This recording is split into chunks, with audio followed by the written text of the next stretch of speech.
వచ్చేది కాదు. ఎవరో పోలీసు వాడితో ఫోన్ చేయించుకుని అరే తోరే అనిపించుకోవడం. నువ్వు ఇమీడియట్గా నువ్వు ఆస్ట్రేలియా నుంచి ఇదేమన్నా విజయవాడ కొంటారా పరిగెత్తుకుంటూ రావడానికి, ఆయన ఫోన్ చేసి పోలీసు ఆయన అంటాడంట.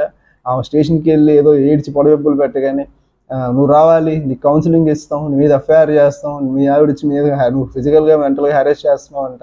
అసలు వాళ్ళు కలిసి కాపురం చేసిందే లేదు.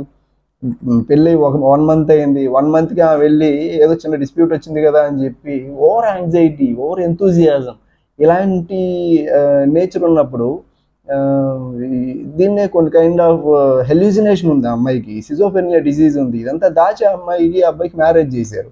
అదే కాకుండా అమ్మాయికి కొన్ని ప్రీవియస్గా అఫైర్స్ ఉన్నాయి. ఏది ఇప్పుడు వాళ్ళ తల్లిదండ్రులు కూడా కంప్లీట్గా ఆ అమ్మాయి రిహాబిలిటేషన్ సెంటర్లో జాయిన్ చేసి కంప్లీట్గా టర్న్ అయిన తర్వాత కంప్లీట్గా డిసీజ్ రిక్యూపరేట్ అయిన తర్వాత మ్యారేజ్ ప్రపోజల్స్ పెట్టి మ్యారేజ్ చేయాలి. కానీ స్టిల్ అండర్ ట్రీట్మెంట్లో ఉండగా, అండర్ ది కోర్స్ ఆఫ్ ట్రీట్మెంట్లో ఉండగా మ్యారేజ్ చేస్తే ఇలాగే తెగి